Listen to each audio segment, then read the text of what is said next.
ሙትስቴን ቪዲዮ አንድ ወጣት ወደ አንድ ትልቅ ሼኽ ይሄድና ያ ሼኽ እስኪ ስለ ጀነት ንገሩኝ አላቸው።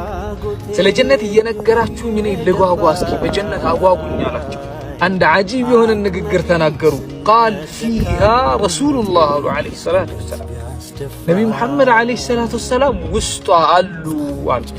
ከፋ እንዲህ ሲዘዋወሩ ታያቸዋለህ አሉት። ለዚህ ነው አላህ ሱብሓነሁ ወተዓላ የጀነት ሰዎች ጀነት ከገቡ በኋላ ይሰበስባቸውና አንድን የግርማ ሞገስን ንግግር ይናገራሉ።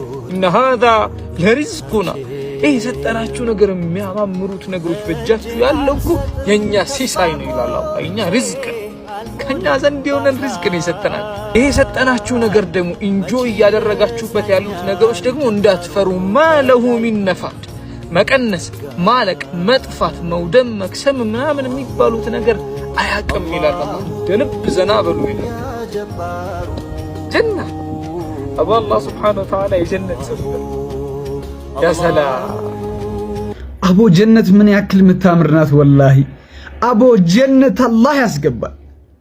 አቦ ወላሂ ለአዚም ያ በውስጡ የዓለማት እዝነት የሆኑት ለዓለማት እዝነት በሙሉ የተላኩትን ነብይ ምን ያደርግን ወላሂ ከማልቅባት ስስት ከሌለባት ጀነት ውስጥ ከሳቸው ጋር ጎረቤት አድርገን አቦ አላህ ያ ጀነት ያስገባል። ወላሂ ወላሂ እንደ ጀነት የሚያሳስት እንደ ጀነትን እንደ መናፍቅ ምን ይናፍቃል? ወላሂ ሱብሃንአላህ።